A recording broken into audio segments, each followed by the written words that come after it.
Hey, I'm Eternal Savvy. And I'm Warped Lamp. Welcome to The Twisted Lantern, a podcast about a single game that we're a little too interested in, Kingdom Death Monster. So whether you're interested in the game's design or just want to hear two people talk for a while, this is a good place to be. So, without further ado, let's light the lantern.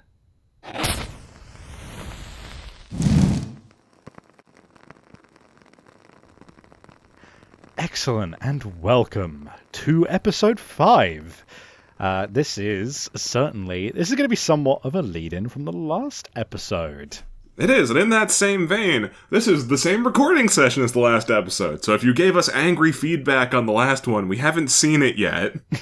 Indeed, and we don't know any of the things that you may have suggested, but fortunately that won't come into play since we've already decided on today's episode topic, which is fighting arts. And there is a not as many to go through as we thought there might be in the core game, but they definitely still bear mentioning. So I feel like, just right out the box, what we absolutely have to acknowledge is that if you've seen us play Kingdom Death Monster, you might have noticed that we're never excited to receive a fighting.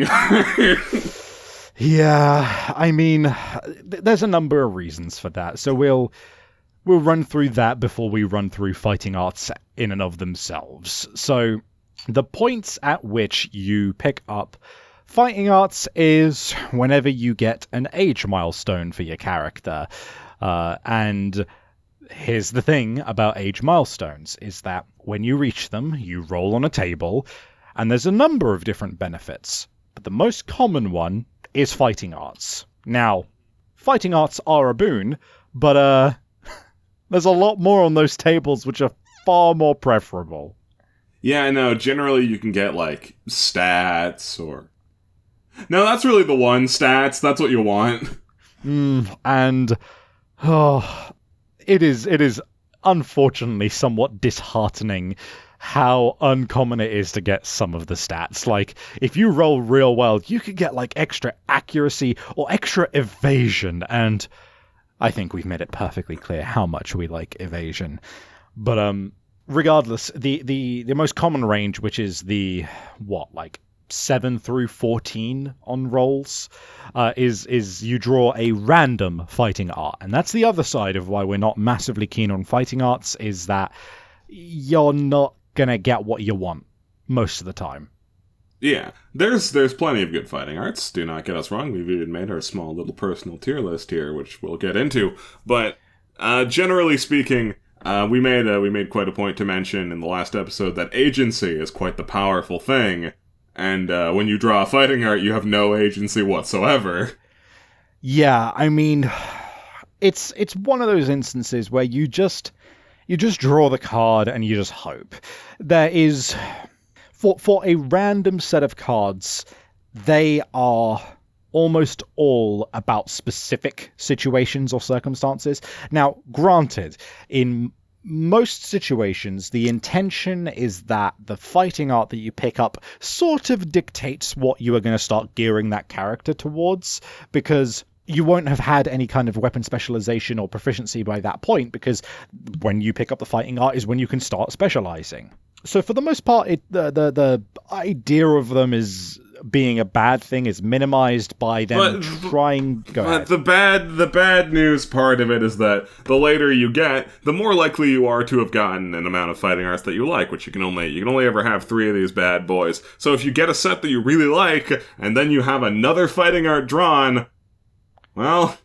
Say goodbye to one. Pick which one of your children you like the least, because you gotta get rid of one.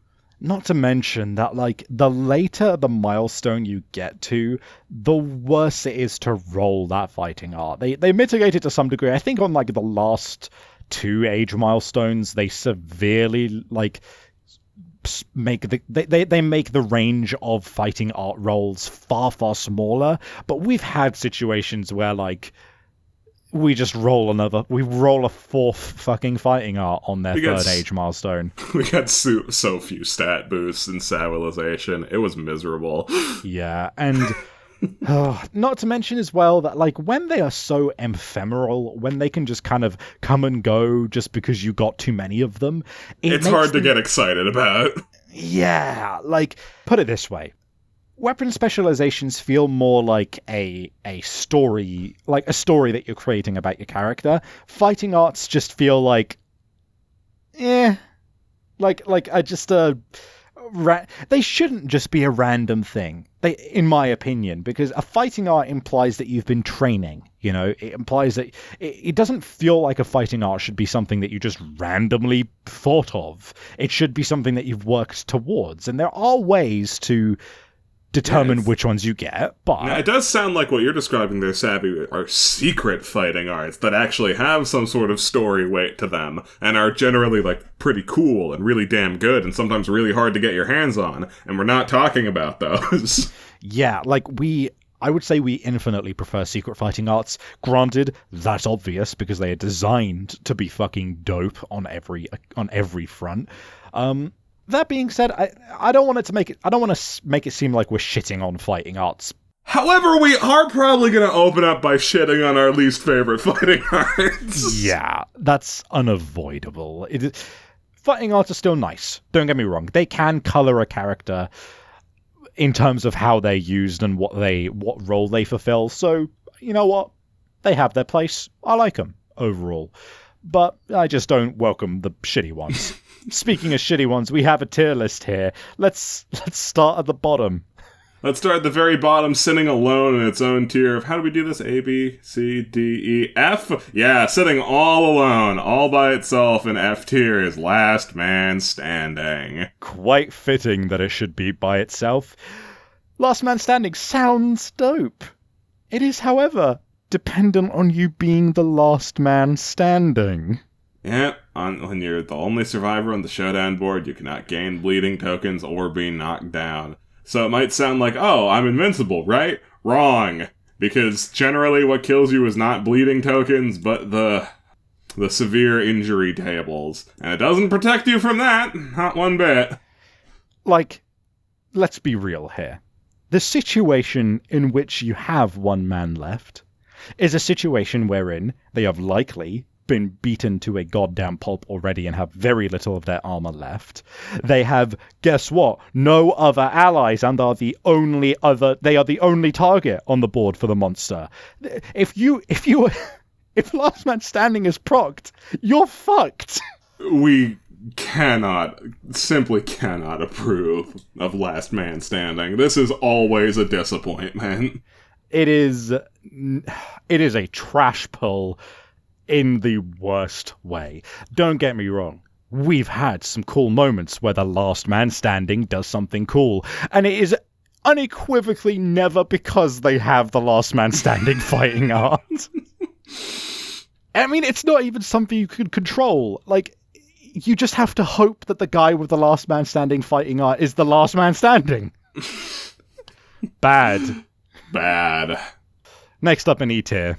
Yeah, so next up in E tier, we've got, we've only got two. We've got Orator of Death, and we've got Tough.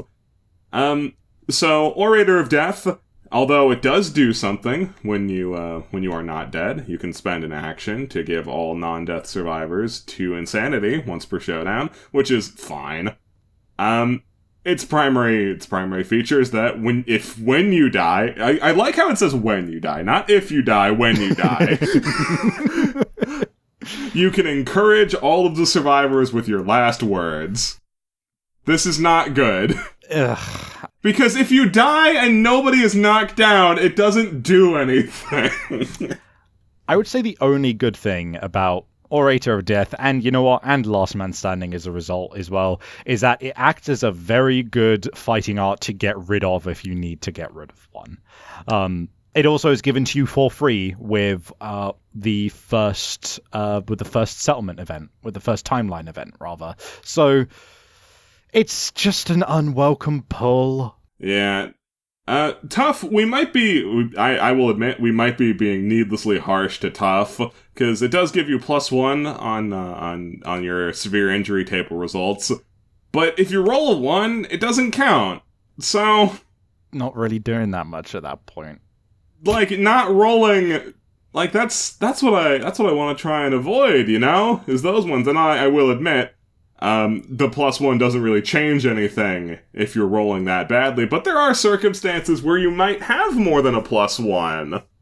Not to mention as well, like, I mean, the good side of it is that it turns 9s and 10s, rather than just 10s, into a nothing injury.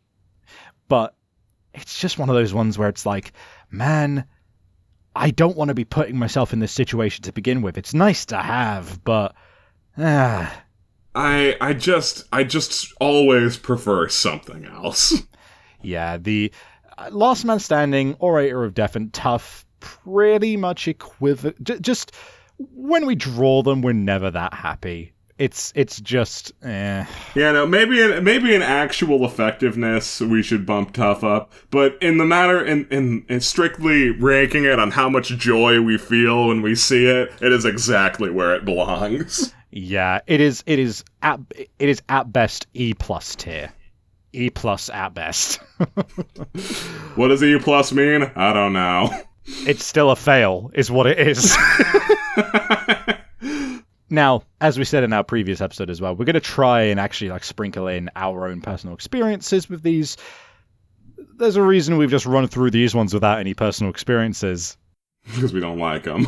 They don't give you fun stories. No. So these first, the lower tiers are honestly just going to be us just kind of stating what they're about. It's when we get to the high tiers that we're going to have some real fun. Yeah, then we'll actually have some things to say. But on the thought of things we won't have anything to say about is, hold on. I'm bad at letters. A, B, C, D tier! Yes. So here in D tier, we've got again a small tier with only 3 winners in Clutch Fighter, Tumble, and Monster Claw style. And 2 out of 3 of these we will not have very much to say about. There is also, just briefly, these tiers are our opinion. I know a lot of people who would personally put Monster Claw style very high up, but this is our opinion. The thing about Monster Claw style is that I can completely understand why you would be inclined to put it high tier, because if you're a Fist and Tooth character, you literally need it. But that's the thing, is that that's the only time you need it. If you're not doing that, this means nothing to you. And there is only one way that you can pick who becomes your Monster Claw style person, and that's if you interact with the Bone Witch, who is bad. Or you could make a statue. Yeah, again, the statue, just briefly, statue is an innovation where you can build a fighting style in the form of a statue to inspire other people to learn that fighting style. But you can only ever do it once, so you pick the one fighting style, and that's the only one that people can reliably learn forever. Yeah, so if you want a broad stroke recommendation, Otherworldly Luck. That's not in this pool here. That's with our homeboy Flower Knight. But trust me, you want Otherworldly Luck. Without a fucking doubt. Monster Claw fighting style is not the one that you want to be giving to everybody forever. But that being said, I will give Monster Claw this. It is a very cool image that it gives. The idea of someone literally growing monster claws. That is cool. Yeah, that's the one we have something to say about. Meanwhile, Clutch Fighter. I will admit, Clutch Fighter does something. If you have 3 bleeding tokens, gain +1 strength and +1 accuracy. But, I don't want bleed tokens. I don't want this. You'll notice a trend, which is that the ones which are on the lower end are stuff that is dependent on you being in a bad position in the first place. Yeah, no, we don't want to come up from behind. We don't want to be there to begin with. It could give you some cool comeback stories, don't get me wrong, but I'd rather have my fighting style doing something actively useful, you know? It'll also be noted that +1 strength and +1 accuracy is also just what Monster Claw style gives you at baseline if you're using Fist and Tooth, so that's fun. They're in the same tier together. Also, Tumble. Tumble might actually be better than I'm giving it credit for, because on a 6+, then when something collides with you, you don't. You just roll out of the way. So maybe it's fine, but again, this comes back down to agency. I don't want to roll a die to maybe have a chance at doing it. I'd rather consistency. The only time I'll take random chance is when consistency is not allowed.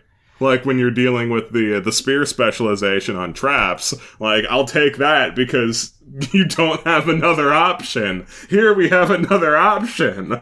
Yeah. This will come up when we talk about the Dung Beetle Knight, but Tumble is a interesting case because I would say that it actually jumps up at least one tier if you are running if you are running Dung Beetle Knight, because not only does Dung Beetle Knight make it so that you can teach yourself Tumble, which makes it miles more valuable, but it also is it is extremely handy in dealing with the Dung Beetle Knight because a lot of his moves are to do with collision. But that is neither here nor there.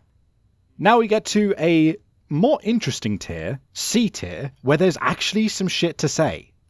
Yeah, no, we might actually have a story to tell here, but we will not have that with Double Dash. Double Dash allows you to, once per round, you may spend an action to gain another move. It means you can move twice. If you thought you might be able to do that without this, you cannot. That was a mistake we made to begin with. Now... Yeah, it's a very reasonable mistake. Double Dash is... The reason it's at C tier is because it's one of those ones where it's good, it's just very understated. It is not always super situational, but it is useful. Like, there are plenty of situations where, you know, maybe you just don't have dash yet, or maybe you do have dash and your guy with Double Dash just got knocked arse over end to the other side of the battlefield, and in that situation, that's not a problem for him. He can just run back into the fight, and it's nice. It's a very cool thing to have. It just doesn't really provide any massively cool stories. Just means for me, honestly, the thing that holds it back is that it's a fighting art. You only get 3 of them. Like, if this was an item, I would go to bat for it, like, 6 days from Sunday, but it's not. It's a fighting art. Which is, when there's other better options, it's... I mean, put it this way.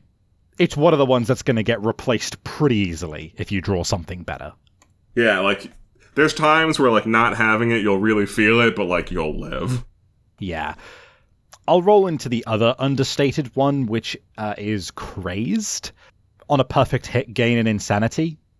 I will say this, there is a top tier fighting art that we'll be talking about where this is a very welcome combo with it. But on its own, it's nice. It's just very replaceable. Mm-hmm. Giving yourself extra armor on your brain, I'll take it. Yeah, no, I won't complain about it, but like I'll also very likely forget about it. Yeah, it's easy to just leave it by the wayside. What you should go out of your way to not forget about, though, is Unconscious Fighter, because, again, this is another one that we do not like very much because it's boring, but it is extremely effective in what it does, which is make you die a little bit less. It takes 7 bleeding tokens to kill you, instead of 5. That's it. You know what? I'll take it. Yeah, I mean, it's good to... If that's what I've drawn, I'm not going to be unhappy about it. I'm just going to be very aware of the fact that I could have got something better. But... And hell, if you have that, maybe you'll be able to make Clutch Fighter usable, because now you'll be in a little bit less danger. Yeah, I mean, it's very solidly C tier. It's exactly where it deserves to be. Combo Master. On a perfect hit, make an additional attack roll. Dangerous. This one can be really good, but... It's also problematic because if it's on something where you already have like a lot of attacks and will get a lot of like say you're a Dagger Master, like you're gonna get a lot of perfect hits and like getting more attacks. Like again, in other games this would sound really, really good, but you just need control. You know, you don't always want to be blasting the monster end over end because that's how you run face first into trap or really bad reactions.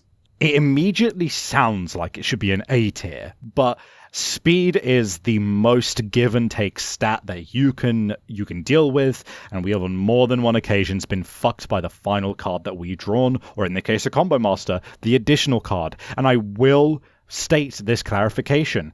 It does not say on a perfect hit you may make one additional attack roll. It says make an additional attack roll. You don't have a choice in the matter. No agency. I will say, though, if you have this in a Zanbato, that's very good. Would that work with slow? I would think it would. Well, you know what would definitely make it work would be Berserker, if you had both of these things. Good segue. Berserker's in C tier for a number of reasons. So it requires some context to begin with. I've personally had some pretty good experiences with Berserker, but that's because I'm a great weapon user. I'm a big fan of that Zanbato. And if there's one thing that is really nice when you have a Zanbato, it's being able to ignore the slow quality on the weapon. And again, for context, slow stops you from attacking more than once. Frenzy means that you can't use fighting arts. Bad. You can't spend survival. Bad. But you gain a strength, you gain a speed, and ignore slow on your weapons. Oh yeah, that wouldn't let you use Combo Master. I'll take my dunce cap. It's fine. It segued well. It was fine. So there's a couple of reasons. Oh, and I should mention as well, Frenzy also gives you 1d5 insanity, which is very good. Now, the reason it's in C tier, you have to fall over to do it. Yeah, for one, you have to be knocked on your ass, because that's just the way that Frenzy works. And for two, this isn't always helppful. Yeah, it's... The situations in which I've had good experiences with it are specifically when I am in a fight where, one, I'm already being frenzied, cough, the butcher. Two, I am having my survival drained like a motherfucker, either by virtue of needing to dodge a lot, or just having it removed from me. It's one of those things where, like, it's great if you are out of survival and you're going to be hit no matter what anyway. Then, yes, great, I will spend an action to berserk and turn myself into a killing machine. Yeah, and there it's really cool. It's really cool and it's really awesome. But much like Double Dash, this is much better as an item. But unlike Double Dash, it is an item. Yeah. And, in the form of juiced balls or frenzy drink. Mm-hmm. There's a lot to talk about with Berserker, actually, because there's one final thing, which is, as we mentioned, you can't use fighting arts or weapon specializations with it, which, again, makes it really give or take. C tier. Very C tier. Mm-hmm. And last one, bringing up the end of C tier, we've got Strategist. Part of me wants to believe that this is good, but I just can't accept that. It's one of the ones where I know there is a few events which are benefited by having a strategist. So, like, I think you can corner the Gregalope on the hunt table. Yes, you can. I did. I forgot it was called a Gregalope. But yes, that is what it is. I was trying to remember. Yeah, however, it does let you do that. However, the Gregalope is a level 2 antelope. So, is this a benefit? We just don't know. Again, we'll get to that. So, a strategist, during the showdown setup, after placing terrain, you may put down a giant stone face, or something that's not a giant stone face, which means it's not important. Thing about the toppled pillar is it's just impossible terrain that blocks line of sight. That's situational, but guess what does that and also more? The giant stone face. If you are running a bowmaster, strategist is good, because... It is good. Although, quick addendum note on that, a continuation of my personal tale from last time, my utility bitch with a bow, did have strategist, and I'll have you know, that doesn't make it better. You still have to be a character that can hit something with the bow. Yeah, like, don't get me wrong, it's one of those ones where... I would probably say strategist on your team with your bowmaster is pretty essential. Shame it's a random pull. Now, strategist is one that you can get. It's a 50-50, but I know for a fact you get strategist from doing Protect the Young. I think that's the one. Yeah, no, that's true. That's true. That there is a 50-50 shot that you will pick up strategist if you are going with it. Again, like we said in the previous episodes, we like having a savage situation. The benefits of being a nice group of people is understated. It's not on the card itself. It's in the interactions it has with the rest of the game. Up to you what you prefer. But we prefer being cavemen who hit stuff with sticks. Yeah. And just because we didn't mention it, the giant stone face gives you more range on your bow and a higher accuracy, which is why very it's so nice. good. Yeah, very, very good. C tier, too situational. Now B tier, now we're getting somewhere. Now we're talking. There's some good interactions here. I'm loving B tier. Yeah, B tier is very good, but just out of the box, the least noteworthy of B tier, but we do want to put it here, is cross-arm block. Now, it might not sound that great.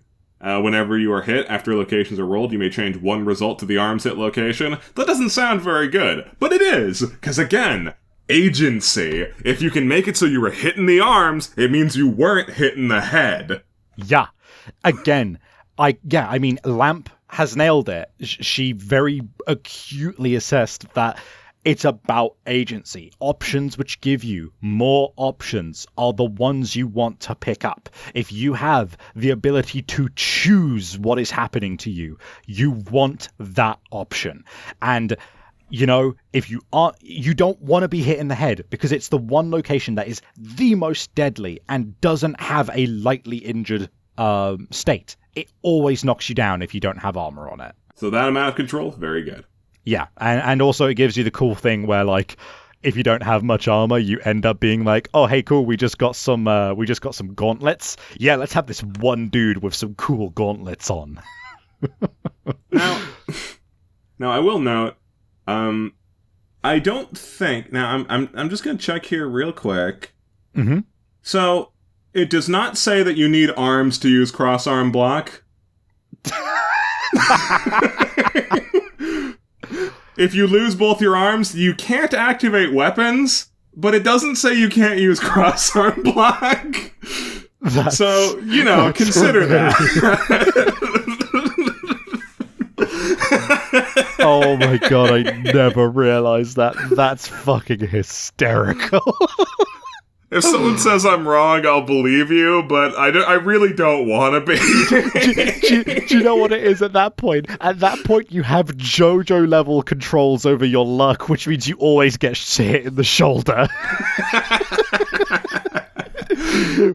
Fate just twists every attack to hit you in the shoulder. Oh my god. That aside. Yeah. Mighty Strike. Awesome fighting art. Again, this one is, it doesn't seem as good because it's a luck based one, and last episode we talked about the idea of reliability versus situational devastation, and Mighty Strike is the latter. It's on a perfect hit, gain +2 strength until the end of the attack. We should mention, it does not say once per attack. If you roll multiple perfect hits, that is multiple +2s. Yeah, it is disgusting, and this is high tier compared to Combo Master, because just being able to amp up the attacks you have is always going to be better than having more attacks. Yeah, no, definitely, and it's also very nice because it very, very nicely ties in with the scrap weapon set. The scrap weapons will, on a perfect hit, they will sharpen and gain +4 or +2 strength. And you have Mighty Strike. It basically means, oh, hey, did I just perfect hit? Well, I got a free wound. That's what that means. But Lamp and Savvy, surely you wouldn't be able to get a Scrap Sword and Mighty Strike early game in the same run. Well, here's the thing. Here's the thing about luck. Sometimes it hands you the same plate on several occasions. Savvy and I are a big fan of that play. Because you know what? The waiters brought it out a number of times, and we're very grateful to them for that. It's the one favor KDM keeps doing us. Like, man, you just got really fucked that fight. You know what, Lamp, Savvy? Don't worry. Here's a scrap sword. Thank you. Can we have another one? Sure. Sure, here you go. Oh. You might think we milk that story too much, but we cannot stress enough how funny it is. I think, has it happened like 4 times now? We get a lot of scrap swords from the Rebel. We've had a number of disgusting runs. Anyway, Thrill Seeker. This one's awesome. And there is only one reason it's not in the top tier, and it's because it's not... It's easy to activate, it's just not universal across the board. Thrill Seeker allows you to gain an additional survival whenever you would gain a survival. Doesn't sound like much. But it is. Yeah. And it comes down to the specific wording on one set of gear. And again, this fighting art makes the Rawhide armor set even more worthwhile picking up at any point in the game. This turns it from a good through to mid game to a good through to late game set of armor, in my opinion. In case you've forgotten, because it was 2 episodes now that we mentioned the armor set. If you have a full armor set of Rawhide, then you get the Rawhide bonus, which is every time you would spend a survival, roll a d10, and on a 6+, it's not that you don't spend it, it's that you gain 1 back. With Thrill Seeker, you gain 2 back. That means you have... So, we've had a number of places where you roll just like absolute dog shit. Jay, I think he has had the worst luck with the Rawhide bonus. I think he legit went one point where he had 7 survival and every single one got Didn't get a single one back. Yeah, never got 1 back. But in the case of Thrill Seeker, if you roll below a 6 twice and then roll once, then you've made it back. It's excellent. It just... if you're getting more survival, that's a good thing on all accounts. Very, very good. Not to mention that you can pick up another fighting art, which leads into it. Oh, no, sorry. Not a fighting art. A piece of gear, the dagger, the bone dagger, which is on a perfect hit, gain a survival. Thrill Seeker. Works with that. Even more. Yeah. Oodles and oodles. Oodles and oodles. It's unreasonable. Thrill Seeker, super, super good. Yeah, it's the fact that you could proc it with 2 of the earliest pieces of gear in the game is what makes it B tier. It's great. It is fantastic. And now we're up to A tier. Indeed. Now, I think we can talk a little bit in depth about these ones because these have a number of very fun situations that we've ended up with as a result of these, and they're all great. They are all so good. Now, I feel like we should probably start with the least noteworthy, although easily the best out of all of them, Extra Sense. I love Extra Sense so much. Dodge 1 additional time per round. Mwah. Mwah. Italian chef. Beautiful. Mwah. This comes back to agency again. It's all about that motherfucking agency. You could dodge an extra time around. Guess what? Fuck, there's some cool shit you can do with this even. Have you got a shield? Have you got any shield? Just fucking ignore 3 attacks a fucking round. Are you fighting something that has low speed? Are you fighting something that is a low-level monster? Welcome to never being fucking hit again ever in your damn life so long as you're fighting low-level monsters. Because that's what this is doing for you. Extra Sense allows you to be a cheater.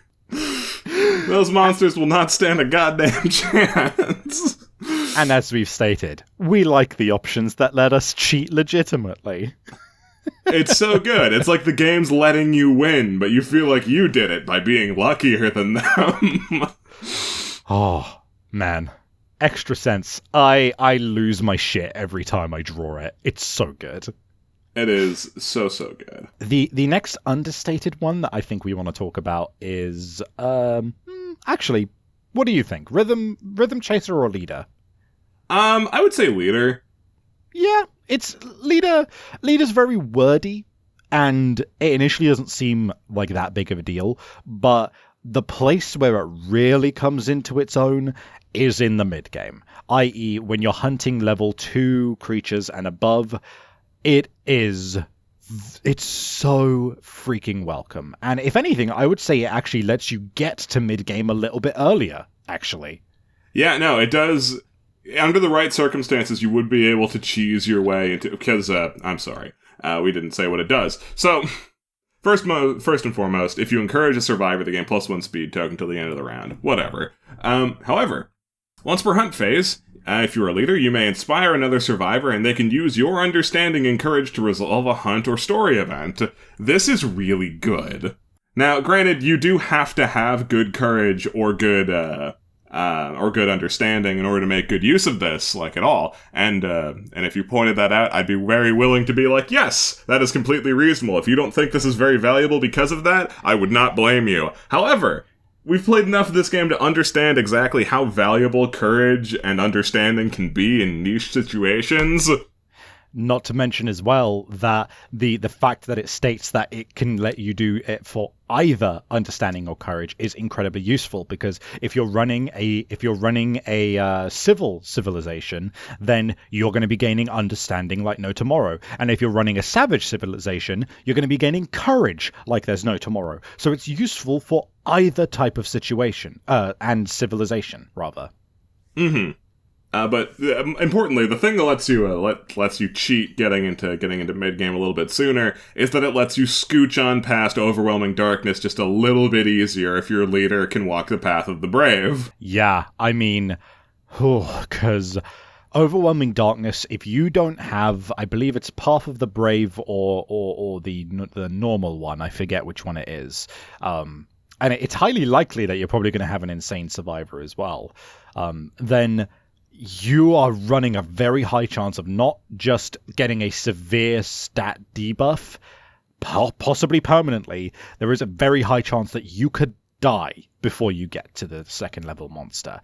And Path of Courage, you want to be walking that. You absolutely want to be walking that. Yeah, and if you haven't gone down music, or if you've shirked off Song of the Brave, then like you're gonna need whatever you can get in order to scoot on past that overwhelming darkness. And, oh, sorry. You mean overwhelming darkness? Oh, is there a typo on the card? It's a real bad typo.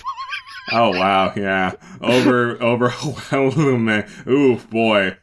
That is 4 out of place letters.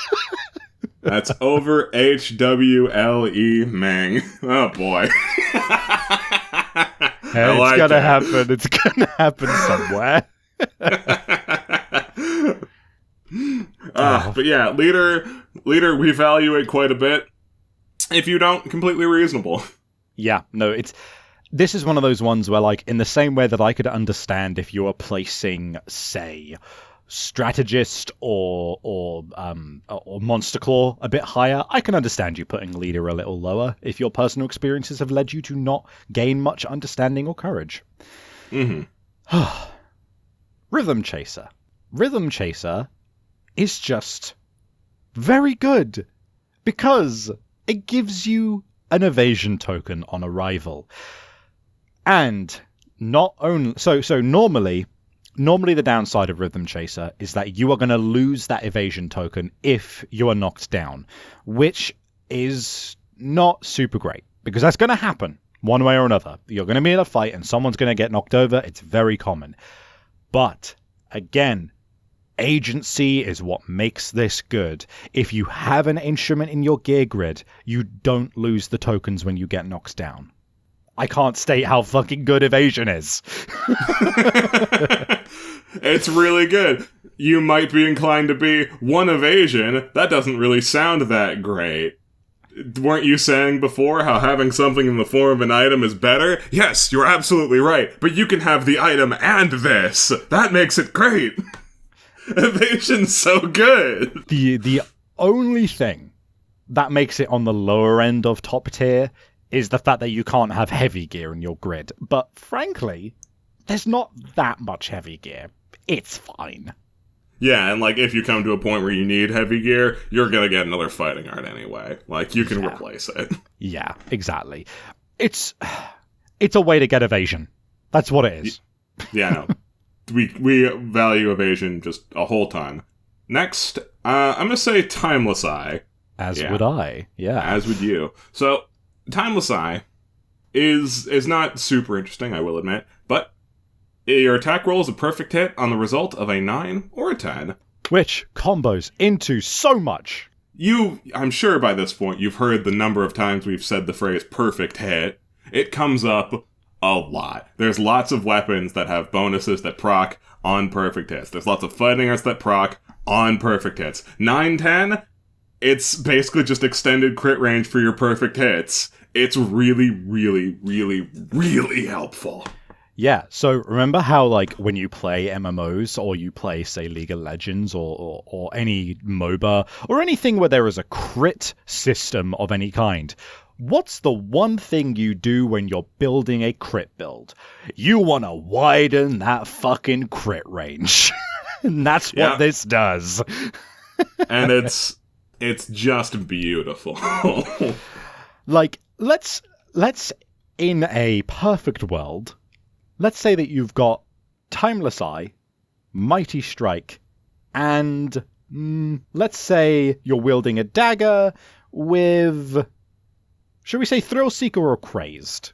Let's call it Thrill Seeker. Yeah. I like it better. Yeah, let's go with Thrill Seeker. So you've got a Dagger Master. They got Timeless Eye. They've got Mighty Strike. They've got Thrill Seeker. Guess what? You've just rolled fucking, 3, 4 attacks? And you've just rolled 2 perfect hits. That is because you rolled a 9 and a 10. Or just 2 9s. And you're now rolling with 4 extra strength on your dagger, which is very well needed because it's a low strength weapon. And you just gained, like, fucking, 4? 4 extra survival on 9s? Oh, it's good. It's real good. It's really good. Timeless Eye, that is always one to get excited about, because if you don't have something that procs off perfect hit, it is so easy to get one. And again, this is another one where we can totally understand if you personally would put this lower. Some people are just straight up, like, seemingly cursed with luck, and I can understand that. The ones which I would say aren't debatable in being a top tier are Extra Sense, quite easily. Yeah.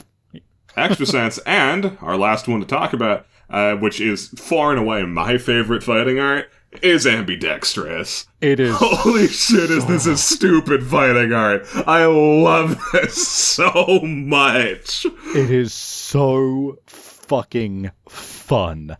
It gives you so many options to just fuck around with. All melee weapons in your gear grid gain paired. And the more astute of you might think, say, once again, didn't you say getting it in the form of an item is better? And yeah, Warpaint, which I believe is what it's called, Warpaint? I believe so. Blood paint, that's it. Yeah, Blood Paint does allow you to emulate this, but Blood Paint also doesn't do anything else. It doesn't even have any affinities on it, and it also requires your weapons to be in a particular spot. Screw that. I want to be ambidextrous. That being said, the downside of ambidextrous is that you can't use it if you have shields, two-handed weapons, or heavy gear in your gear grid. But guess what? If you have ambidextrous, I don't think you're particularly fucking concerned about that.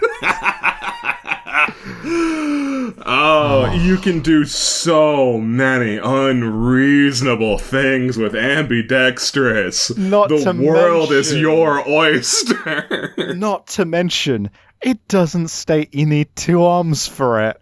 Yeah, I was gonna get there. You don't need 2 arms to be ambidextrous. Are you a fan of One Piece? Did you like Zoro in One Piece? just be Zoro from One Piece. I think that's the right character, isn't it? The guy with the sword in his mouth. Yeah, that's the one. Oh, it is. Or even better, do you want to be Zabuza from Naruto? Have an anime badass. We have some time on our hands. Let's talk about some stupid fucking things you could do with ambidextrous. I want to spend some time on this. I want people to understand how fucking ridiculous ambidextrous is. I mean, so the thing is, like, you can just point to any two weapons and go, I want to use those, and you know what? Good job, man. You chose a very good ambidextrous build. Because, like, you just don't... If we want to go, like, the simplest, most direct route, dual-wielding bone daggers with ambidextrous is super, super effective. Because that is so many attacks, so many chances for perfect hits. It synergizes beautifully with other stuff. So you can do that. Now you might be asking yourself, hey, Lamp and Savvy, didn't you say that speed is really dangerous and that it means you're going to be hitting the trap? Do you know when that's not the case? When you've just started on the monster and you just fucking run in and go ape shit. Like I know we talk about how much stock we have in consistency and like playing it safe.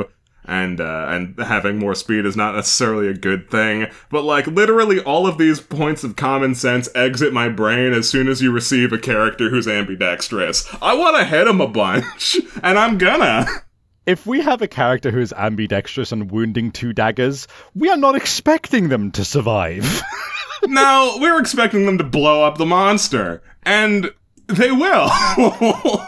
I think an ambidextrous dagger master can be summoned up with the phrase, "Are you tired of being nice? Do you ever just want to go ape shit?"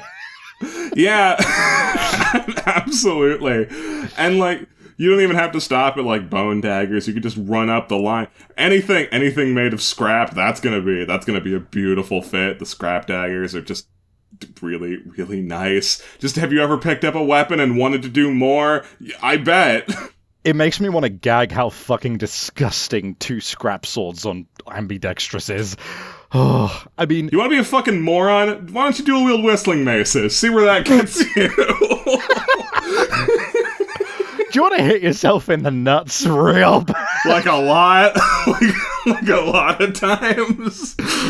Oh, but my personal favorite is dependent on having the Gorm expansion, but the reason I love it will be spelled out in a moment. Now, you guys know, I'm a big fan of great weapons. I like the Zanbato. Do you know what is basically a discount diet Zanbato? The Rib Blade. Because the Rib Blade, 1, isn't fragile. Okay, that's pretty awesome. 2, isn't devastating. You know what? That's pretty... not keen on that. But it is one-handed, and it is a great weapon. And it does have disgusting strength. And it's not slow.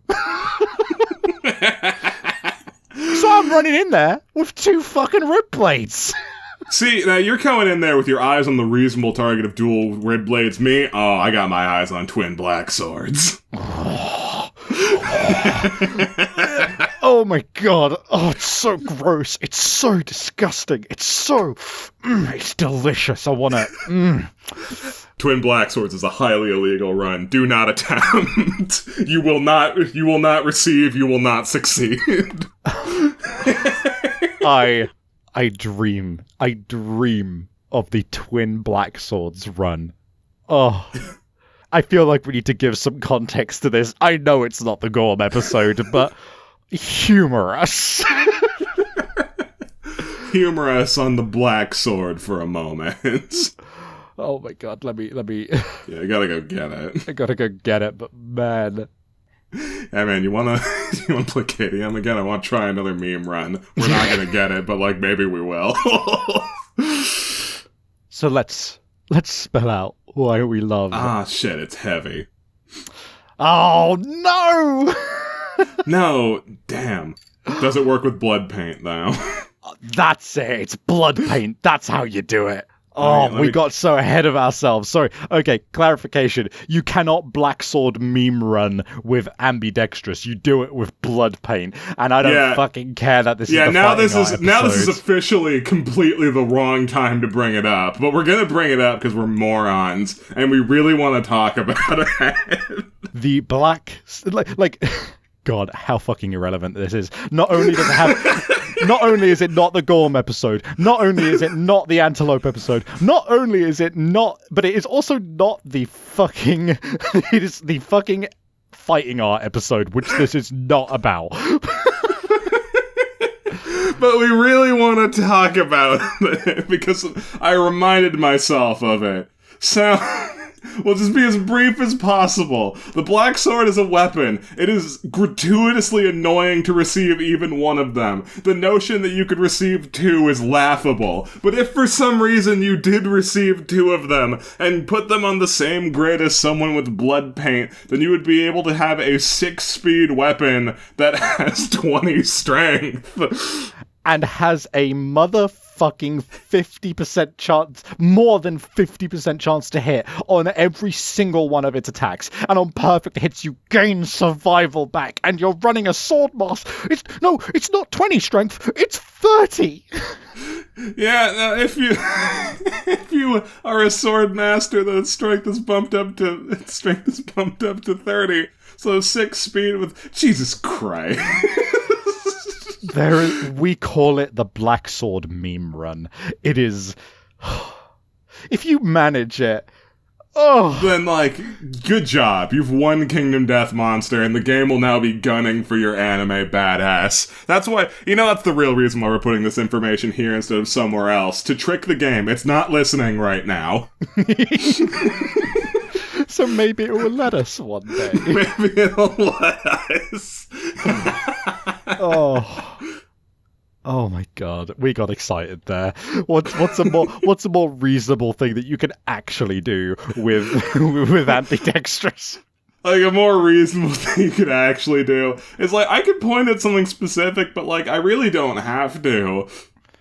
If there's any one-handed weapon that you would love to use twice, well, now you can.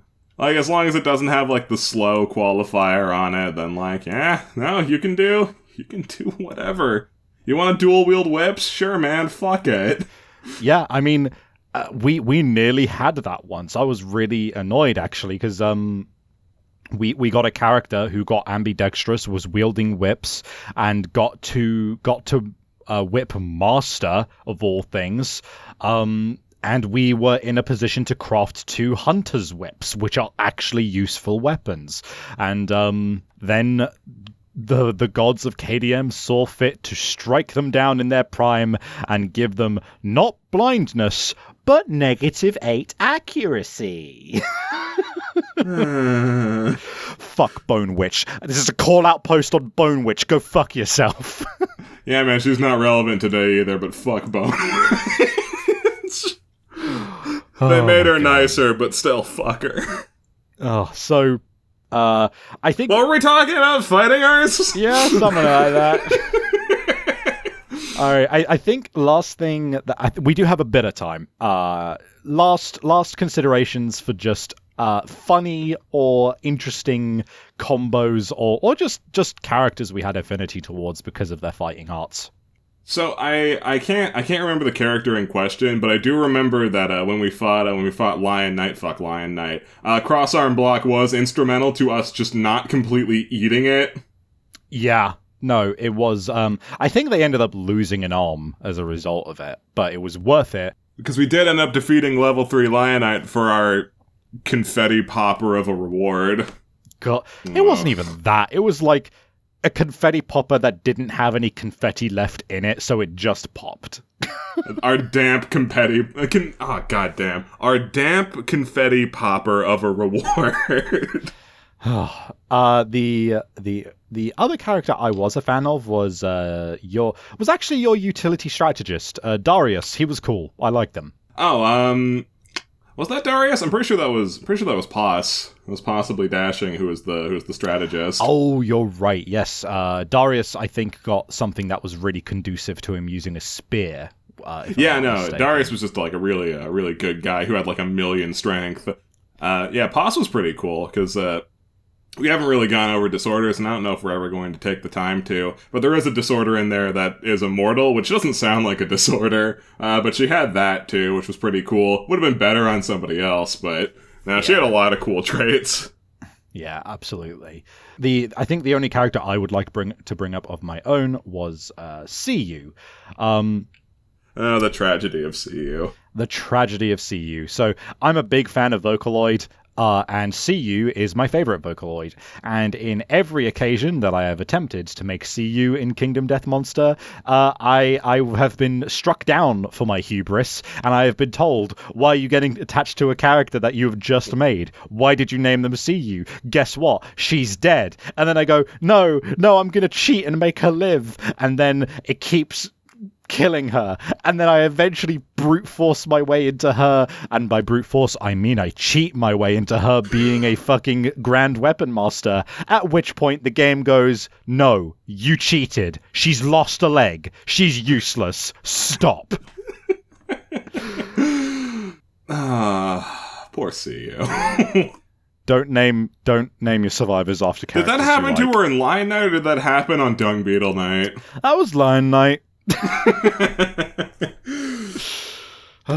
I think we're at time. Yeah, no, I think that is about all she wrote. God, that just breezed on by, didn't it? I did. Wow, we had good stuff to say on all of them as well. I'm feeling, or at least I feel like there were some good stories, some good stuff about fighting arts, and overall, I think it's up to personal opinion how much you like them. We just haven't had enough positive experiences with them, I think. But regardless, we should do our exit amble. Yeah. Why don't you lead us in that amble? Yeah, I'll lead in this time. So if you want to catch our Kingdom Death streams, whether it's the first one where we didn't know what we were doing, or the second one where we very much did know what we were doing, and we had Lamp there, then you can catch it on twitch.tv/eternal_savvy. And of course, we do stream other stuff there, like visual novels and just chilling with video games and multiplayer stuff. Mm-hmm. If you like, on the flip side, if you like me more than Savvy, you can swing by to twitch.tv/SurpriseRoundRPG. Tell your friends. We play tabletop role-playing games such as like Pathfinder, Dungeons and Dragons, that kind of thing. We've got a JoJo's Bizarre Adventure game there too, if that's your kind of thing. I feel like there might be some overlap between Kingdom Death fans and JoJo fans. It feels anime enough. Definitely. Highly recommend Cheer Up. Very good series.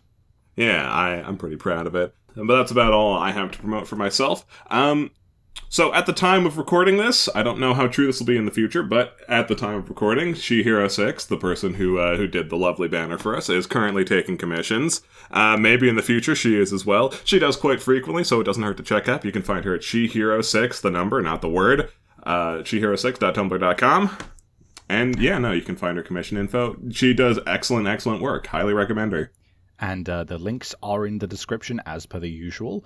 And in that same vein, if you haven't been listening to us on iTunes, you can find us there. And it's very helpful wherever you listen to us. But on iTunes, it gives us good stats, and it will mean that we're recommended more. Same for YouTube, of course. We can't state enough how much we appreciate the hell out of you guys supporting us, and how much we would love to see more of you listening. So if you think anyone would enjoy this, let them know. Recommend it. Yeah, absolutely. All right, I believe that is all she wrote. Shall we douse the lantern? I believe we shall. We will see you next time. Or maybe we won't. It's dark.